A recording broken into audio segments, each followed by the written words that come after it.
All right. Welcome, everybody, to the latest episode of the Level Up Podcast. I'm Matt Johnson. We've got Greg Harrelson here. This is kind of a mini episode. We're talking about distractions, momentum, and opportunity. And this is a very timely episode. As we record this, this is coming into the fall of 2017. So whether you are listening to this, kind of in that time period, or maybe you are listening to this 1 or 2 years down the road, we might be in a market correction. We might be in something even more serious, or we could just be still at the top of a bubble. Who knows?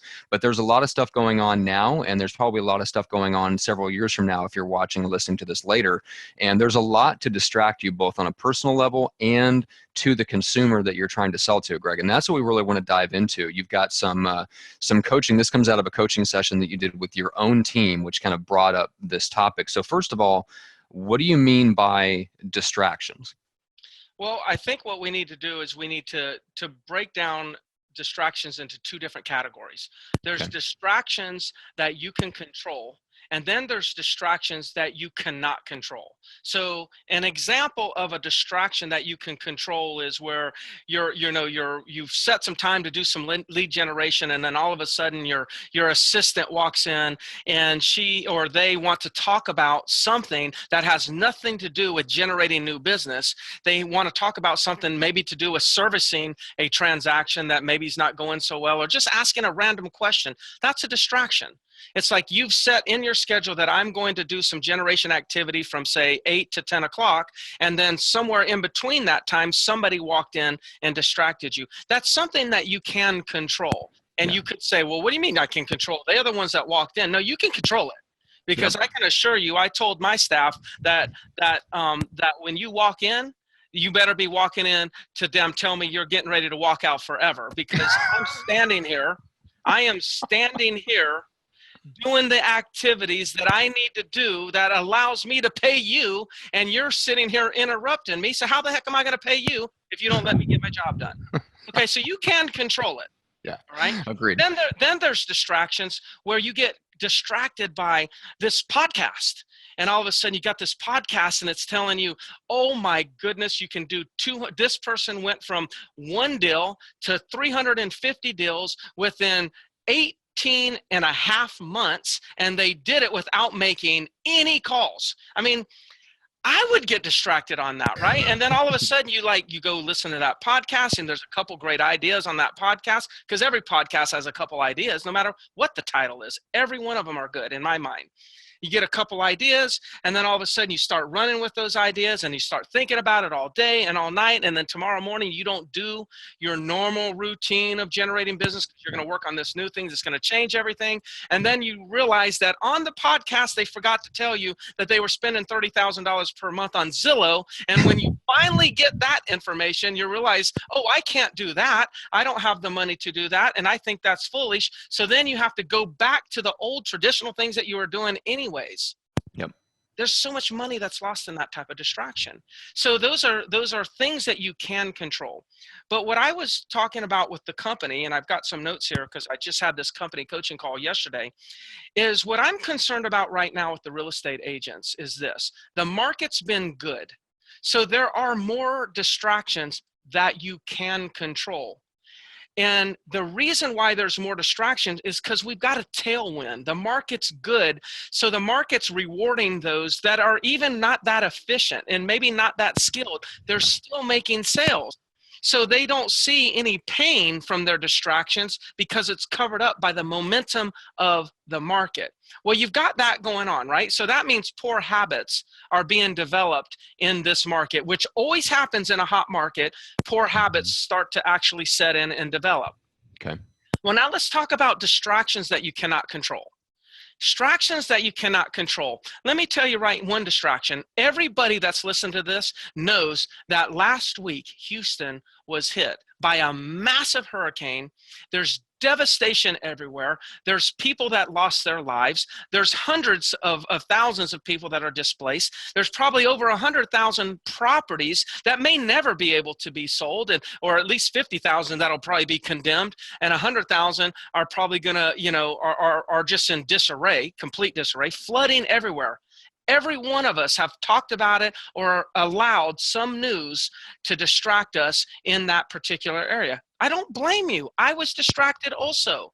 It's not distracted doesn't mean it's a bad thing. It just means that it took my attention away from one thing and put it somewhere. That's all that is. Okay, so there's that distraction. Well, then, does anybody look at the news and see the arguing that's going on between Fox, CNN, the government, and fake news, and who's going to do this and who's going to do that, and emails from this person, and an underhanded meeting with the Russians on this one? Listen, this is not a political conversation. What I'm saying is everybody practically in America has been distracted by the chaos that's going on in the politics, in the government right now. And it was going on before this president. It's just a distraction in the presidency and whatnot. So many people, the news channels they are making a mint right now because the number of eyes that are on them, and by the way, they monetize distraction. News people monetize distraction. This is the thing that I'm saying here is that we're being monetized. We're being sucked into this vortex of distraction.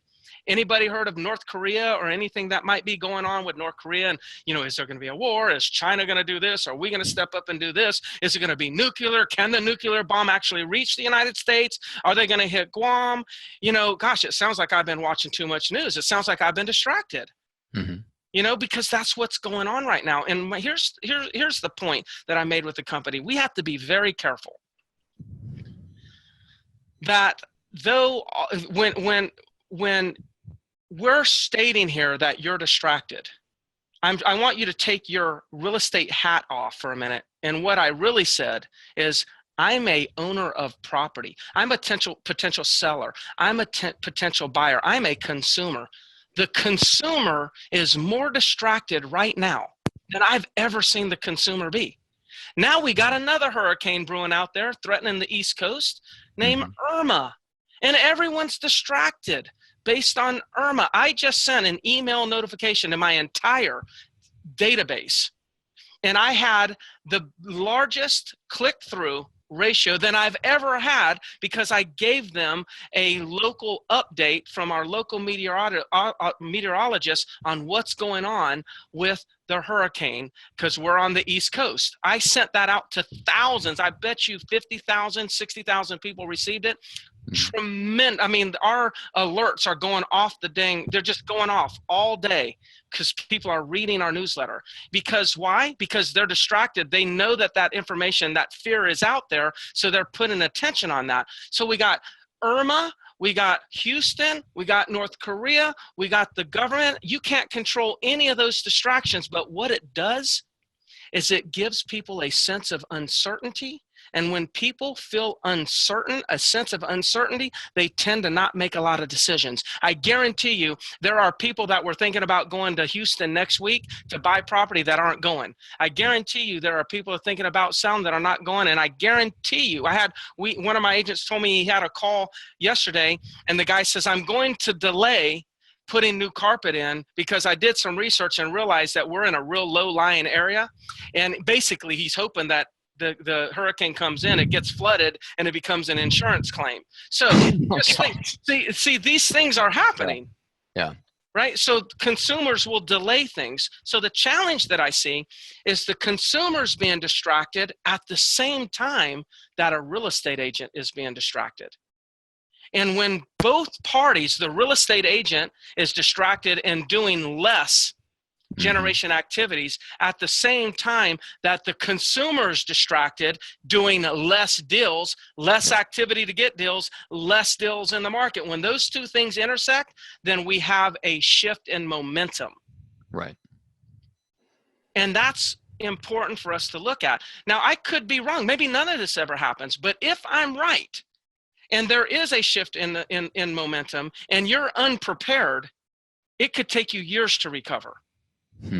Okay, so the key is you have to look at there are the risk of both people being distracted right now, and you can't control them. You can control yourself. So my coaching to my agents is you have to eliminate all the distractions that you can control.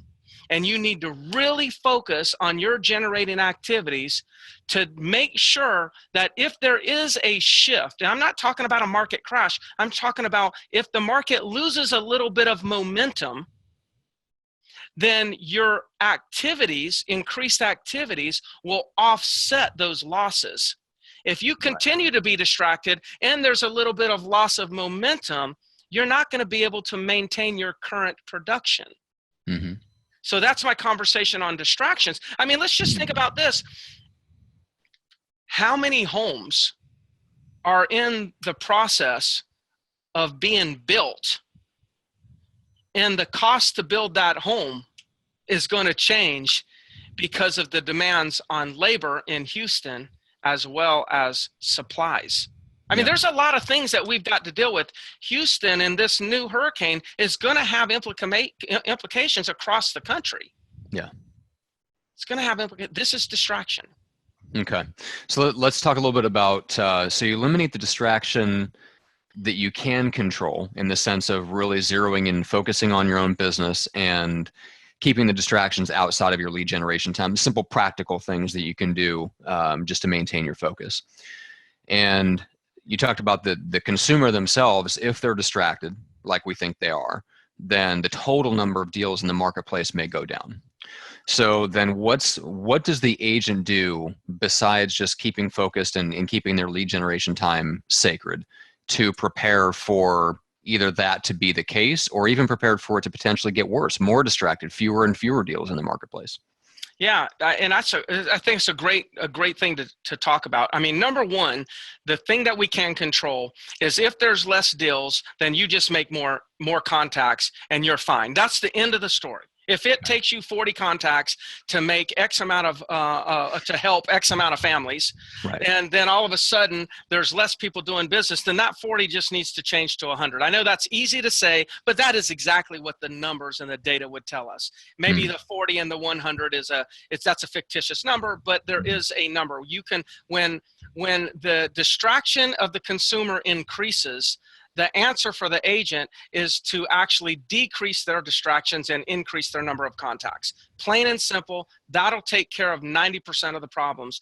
But I think what's also important is you've got to understand that the consumer who is distracted and feels there's uncertainty, so therefore they're delaying their plans, you need to really start being better at asking good questions and listening. In other words, so somebody says, well, I'm just not going to sell because I'm afraid that, that this storm is going to do this, or I'm afraid that, there could be a war, so we're just not going to sell. Well, then you have to say, well, I understand. And a lot of people are going to change their decisions on selling based on things that they cannot control. How about just tell me again, remind me, why were you moving back to New Jersey in the first place? Yeah. Well, I was going back to New Jersey because my daughter just had a new baby, and this is our first grandchild. And, my daughter needs help because she also has a brand new job opportunity. And I said, okay, so in the event that you do not sell and you do not move back to New Jersey, what kind of position does that put your daughter in? Well, I know that's the problem. She doesn't really have anybody. And I said, so, how can you help her? Well, the only way I can help her is by getting up there. And you see how what I want to do is, this is the point, I never said this, is when you're in this situation, then I need to be the distraction. I then, as the agent, I need to distract that seller at this moment, and I need to take their attention off of the catastrophes that are taking place and bring their attention back to what their motivation is, and then show them the solution to help them get to New Jersey so they can actually be the grandparent that they want to be. They can be the mother and the father that they want to be. So when the distraction that we can't control is what's over their minds and it's causing them confusion, then I need to bring their attention and their focus back in line with what their motivation is. I need to distract them from their distraction so they can get focused right back on their motivation. And now all of a sudden you'll see that agent that has the skill sets to communicate like that will go through the roof. So now you increase your contacts and you improve your skill sets in communication to that distracted consumer, and all of a sudden you see massive growth. Yeah, and man, there's a lot that we could potentially like go deeper in on there, but there's just a couple of things I wanted to kind of point out. So what I heard in that scenario is a couple things. Number one is you took them through the exact same process that Tony Robbins takes people through in terms of like deciding what is the action that I want to take and why haven't I already taken it? What's the pleasure that you're getting by not taking action? What's the cost of not taking action? And basically just running them through that same scenario, which is interesting in and of itself. But the Yes. whole process that you took that in that scenario was that you are leading them to the result that they want. That they want. That That's they right. want. And, Yeah. and the key here, Matt, is you have to identify what they want. Right. And it's typically not to sell their home. Okay. It's the experience that they gain by selling their home. Right. So most agents are talking about selling their home when I want to be talking about the experience that's going to be created from selling their home. Like you don't have a lot of like you'll get objections when you're trying to sell somebody's home. Oh, they're going to throw up objections like, yeah, will you take a lower commission? Will you do a lower amount of days on your 90-day listing? Those are common objections when you're trying to sell their home. But if you're actually helping them get what they really want from selling their home, they're not going to object. They're not going to object to you helping them get to become a better grandparent. They're not going to object to that. The problem is we're communicating about the end of the transaction. We're communicating about the transaction. We're not communicating about the motivation. No, it's funny you mentioned that because I was just talking about this with Greg McDaniel on a class that we run behind the scenes yesterday, and I remember who said it. It was something. I think it was a marketing guy that did a lot of work with Mark Morgan Ford at Agora Publishing. He's the guy that wrote like The Pledge and Ready, Fire, Aim and all that. Brilliant marketer. Anyway, point of that being is that he talked about people care about where they're at and where they want to be. They don't want to talk about the how.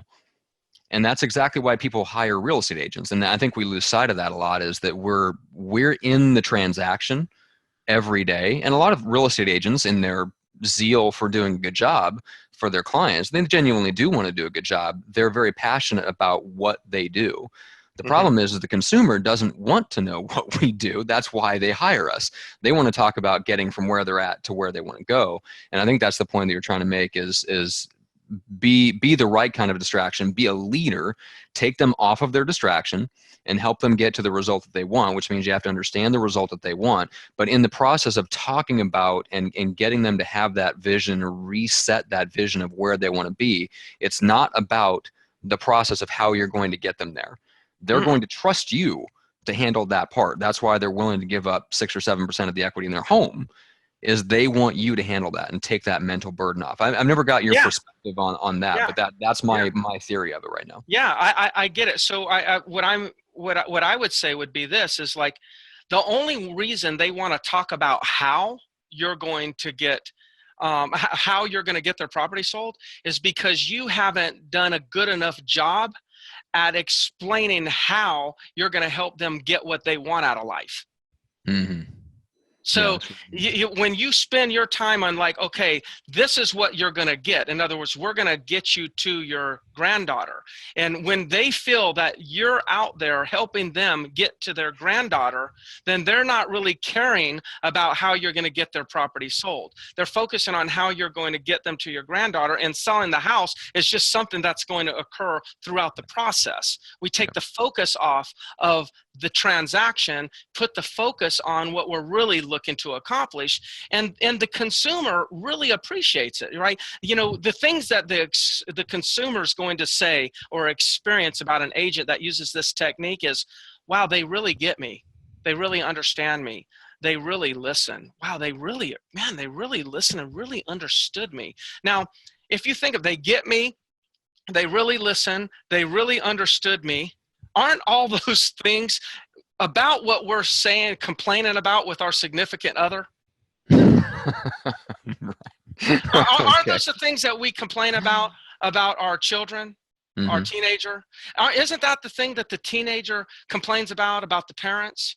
Isn't that the things that the friend says about the other friend? God, they just don't really listen. They don't really get me. They don't that. See, if you can be the person that makes the other person feel like you really care, that you're really listening, that you really heard them, that you're really out there for their interest to help them reach their goals, they are going to hire you. End of story. They just want to hire you because they need a friend that would actually be like that, because they want to experience what it would be like to be around somebody that actually listens. And when we're in this distracted world that we're in, it's more important. It's more important right now. People need this. And that's, to me, we're talking about doing another one of these at a later time about how to survive a down market, or like, what do you do to prepare if you know the market's going to go down in the future, or if it ever busts again, you know, how do you actually break through while everyone's busting? This would be part of the conversation. That conversation is the dialogue has to get better, and we have to turn our focus off of us and turn it onto them. And I know that's a cliche and everybody talks about that, but the key is how to do that is what we just talked about. You can say it's all about them, but it's not about what you say. It's about what the consumer feels. And if you want the consumer to feel that particular way, then use some of the strategies I just shared. Yeah, that's really good, because that's really what it comes down to. More conversations and better conversations. And you just gave people the key to the better part of that conversations. And then for more like probably the best articulation of that approach is still, it goes back to Jay Abraham, the strategy of preeminence. I cannot find any other single source out there that has articulated what it's like to have that mentality than Jay Abraham's stuff, where he talks about treating everyone, not just your current clients, but everyone that you encounter, everyone that you prospect to, as someone who is already under your care and protection, treating them exactly as you would your own family if they were asking for your advice on how to buy and sell real estate. 100%. Yeah. Actually, you know, I mean, you want to be an attractor of business, then act as if you're already in business with the person. Yeah. And then all of a sudden, it's like, you talk about attracting business. Now, I'm not saying sit there and do nothing and just attract business. No, you go out and keep doing your work. But every conversation, treat them as if they're already a client, and then watch how your business just grows and grows and grows. No doubt about it. Absolutely love it. All right, so let's finish this one out, because I want to honor your time on this mini episode here. So how do people reach out to you? The best way is gregharrelson@gmail.com. And I don't think I say this too much, Matt, but for you out there in the audience, please subscribe, you know, to this channel. I know a lot of you rely on, you know, us pushing it out through social media, maybe me pushing it out through emails, but I'm truly on a mission to make a difference in the real estate industry. And one way that I can make a difference is I can be heard by more people, and more people can get these tips. So please, you know, stop relying on just the way that we push it out, and go out there, subscribe, so you can pull it in.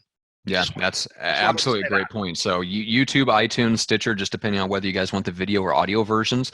And yeah, a step further than that is to share it. You know, share it with other agents in your office, share it with your broker.